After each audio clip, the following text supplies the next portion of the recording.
Hello বন্ধুরা, কেমন আছো? আশা করছি ভালো আছো। তো আমার আজকে রেসিপি কাঁঠালের বিচি দিয়ে ভর্তা। তো কাঁঠাল বিচির ভর্তা কিন্তু অনেকভাবেই খেয়েছো, এরকম করে একবার হলেও বানিয়ে খেয়ে দেখো কীরকম হয়। তো আমার কাছে কিন্তু এই কাঁঠাল বিচির ভর্তাটা খুবই মজাদার লাগে। তার জন্য আমি এই রেসিপিটা আজকে তোমাদের সাথে শেয়ার করছি। বন্ধুরা, একটা লাইক করে দিবে প্লিজ। আর এখনও যারা আমার চ্যানেলটিকে সাবস্ক্রাইব করনি তারা সাবস্ক্রাইব করে অবশ্যই আমার পাশে থাকবে। তো বন্ধুরা, আমি কাঁঠাল বিচিটাকে মাটির চুলায় ভেজে নিচ্ছি, দেখতেই পাচ্ছ। তো আমি কাঁঠাল বিচিটাকে ভালো করে ভেজে নিব। মিডিয়াম আঁচে আমি ভালো করে কাঁঠাল বিচিটাকে ভেজে নিচ্ছি। তো নাড়াচাড়া দিয়ে দিচ্ছি। কাঁঠাল বিচিটাকে ভালো করে ভেজে নেওয়া হয়ে গিয়েছে আমার। তো বন্ধুরা, তোমরাও কিন্তু কাঁঠাল বিচিটাকে ভালো করে ভেজে নিবে। আমার ভাজাটা হয়ে গেছে, এখন আমি নামিয়ে নিচ্ছি।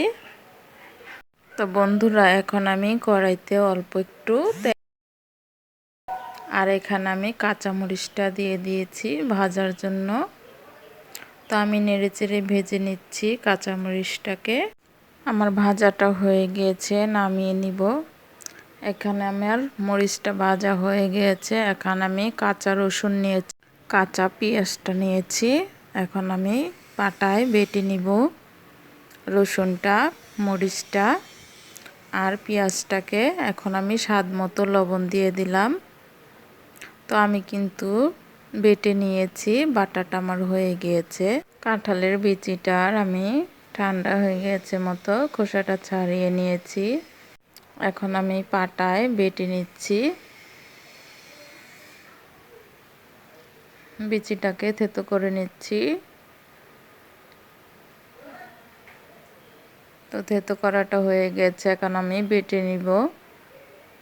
তো আমার বাটাটা কিন্তু হয়ে গিয়েছে, দেখতেই পাচ্ছ। আমি কিন্তু বাটিতে তুলে নিয়েছি। মরিচ, পেঁয়াজ, রসুনটা একটা প্লেটে নিয়েছি। দিয়ে দিলাম এখানে পরিমাণ মতো সরষের তেল। এখন আমি মিশিয়ে নিচ্ছি, ভালো করে মিশিয়ে নিলাম।